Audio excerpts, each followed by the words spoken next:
Praise the lord. దేవునికి స్తోత్రం. సాటి లేని జీవము గల సర్వశక్తిమంతుడైన యేసయ్య పరిశుద్ధ నామంలో అందరికీ బ్లెస్సింగ్ బీయింగ్ క్రిస్టియన్ తరపున వందనాలు.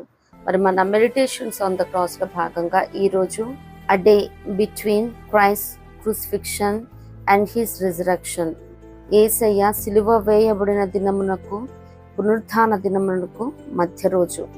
మరి ఆ రోజున ఏమి జరిగింది? ఆ రెండో రోజు బైబిల్ గ్రంథంలో 4 సువార్తల్లో చూద్దాం ఒకసారి.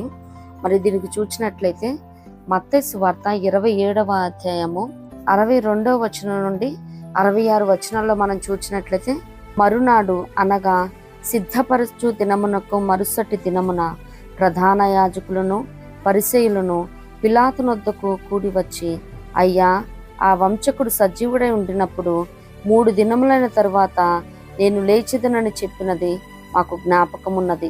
కాబట్టి 3వ దినము వరకు సమాధిని భద్రము చేయని ఆజ్ఞాపించుము.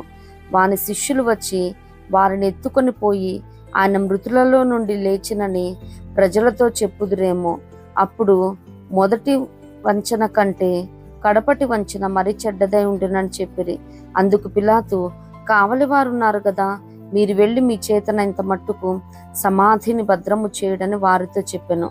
వారు వెళ్ళి కావలి వారిని కూడా ఉంచుకొని రాతికి ముద్ర వేసి సమాధిని భద్రము చేసిరి. దేవునికి స్తోత్రం. మరునాడు అనగా సిద్ధపరచు దినమునకు మరుసటి దినము అంటే మరి ఫ్రైడేని సిద్ధపరచు దినం అంటారు. దాని తర్వాత రోజు సాటర్డే, ఆ శనివారము. అంటే ఇక్కడ హోలీ సాటర్డే గురించి కాదు, ఆ రెండవ దినమున అసలు ఏం జరిగింది, మరి 4 సువార్తలో ఏ రీతిగా ఇన్ఫర్మేషన్ ఉందన్నదే. ఎందుకంటే మరి గుడ్ ఫ్రైడే గురించి అందరు బాగా మెడిటేట్ చేస్తారు, అలాగే పునరుత్థాన దినం నుంచి కూడా మరి బాగా ఇన్ఫర్మేషన్ ఉంది. రెండవ దినం గురించి చూసినట్లయితే మరి మత్తయి సువార్తలో అయితే ఈ రీతిగా ఉన్నది. మరి లూకా సువార్తలో చూసినట్లయితే లూకా సువార్త 23వ అధ్యాయము 55, 56 వచనాలు. అప్పుడు గలిలయల నుండి ఆయనతో కూడా వచ్చిన స్త్రీలు వెంట వెళ్ళి ఆ సమాధిని ఆయన దేహము ఎలాగుంచబడెనో చూచి తిరిగి వచ్చి సుగంధ ద్రవ్యములను పరిమళ తైలమును సిద్ధపరిచి ఆజ్ఞ చొప్పున విశ్రాంతి దినమున తీరికగా ఉండిరి. దేవునికి స్తోత్రం. మరి యాక్చువల్లీ ఈ రెండవ దినం చూసినట్లయితే మరి ప్రధాన యాజకులు పరిశీలకేమో అసలు టెన్షన్ అనమాట. మనిషి మరి ప్రాణం తీసుకున్న తర్వాత కూడా వారికి ఎంత వేదనగా, ఆందోళనగా, కలవరంగా ఉందంటే మరి యేసయ్య ఎక్కడ 3వ రోజు లేచేస్తాడని ఆ టెన్షన్తో ఉన్నారు. మరి యేసయ్యని ప్రేమించేవారు మాత్రం అదొక వెయిటింగ్ పీరియడ్గా, వీపింగ్ టైంగా, మరి సెలబ్రేషన్ చేసుకోవటానికి అక్కడ మిక్స్డ్ ఫీలింగ్స్ అన్నమాట. అంటే లేస్తాడా లేవడా, నిజంగా ఏం జరగబోతా ఉందన్నది అందరిలో ఆందోళనగా ఉంది. ఆ రెండో రోజు మరి ప్రేమించిన వారైతే, యేసయ్యని ప్రేమించిన వారైతే ఈ వీపింగ్ టైంలో ఉన్నారు, వెయిటింగ్ టైంలో ఉన్నారు. And no work at all. ఆ రోజు విశ్రాంతి దినం కాబట్టి. కానీ ప్రధాన యాజకులైతే మరి అది విశ్రాంతి దినం అన్నది కూడా మర్చిపోయినట్టున్నారు. ఎందుకంటే ఆ రోజు ఏమీ వర్క్ చేయకూడదు. బట్ స్టిల్ పిలాతు దగ్గరికి వెళ్ళటం, మరి అక్కడ మాట్లాడి మరి 62 నుంచి 66 దాకా అక్కడ వాళ్ళు మాట్లాడి ఏమేం చేశారో. మరి మనం ఇక్కడ ప్యాసేజ్ చదివినట్లయితే ప్రధాన యాజకులు అలాగే పరిసయ్యులు యేసయ్య మీద చాలా పగతో ఉన్నట్లు మనం చూస్తూ ఉంటాం. ఎందుకంటే యేసయ్య చనిపోయిన తర్వాత కూడా మరి బాడీని కూడా అక్కడ అరిమత్తయి యోసేపు తీసుకొని క్రొత్త సమాధిలో పెట్టుకొని మరి రాత్రిని కూడా దొర్లిచ్చినట్టు చూస్తూ ఉంటాం. అయినప్పటికీ మరి యేసయ్య లేస్తాడు. వారు మరి నమ్మిక ఉన్నదో లేదో కానీ మనుషులు నమ్మేస్తారేమోనని వారి భయం అన్నమాట. ఎంత కఠినులండి. మరి అక్కడ యేసయ్య సిలువ మీద ఉన్నప్పుడే మధ్యాహ్నం 12 నుంచి మరి 3 వరకు మరి ఆకాశం అంతా చిమ్మ చీకటి అయిపోయింది, అంత అంధకారం కమ్ముకుంది. మరి యేసయ్య చనిపోయిన తర్వాత ఎన్ని సంభవాలు జరిగినాయి. మరి తెర 2గా చీలిపోవటం, భూకంపం కలగటం, మరి బండల బద్దలవటం, సమాధులు తెరుచుకోవటం, మరి ఇన్ని చూసినా కానీ ఈవెన్ శతాధిపతి రోమన్ సెంచురియన్ ఆయనకి మరి మారు మనసు పశ్చాత్తాపం కలిగింది అక్కడ.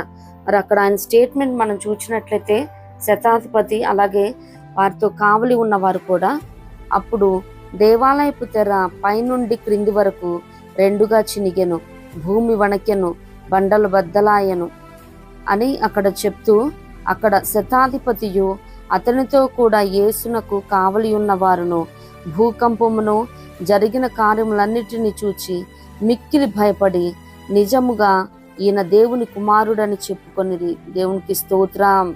మరి శతాధిపతి సైతం ఒక రోమన్ అన్నమాట. మరి ఆయన ఎన్నో రకాల హత్యల్ని చూసుంటాడు, చేసుంటాడు. అలా ఈ రీతిగా పనిష్ చేస్తున్నప్పుడు మరి అనేకమని చూశారు. ఎప్పుడు కూడా మరి తనలో పశ్చాత్తాపం కానీ ఈ రీతిగా కలగలేదు.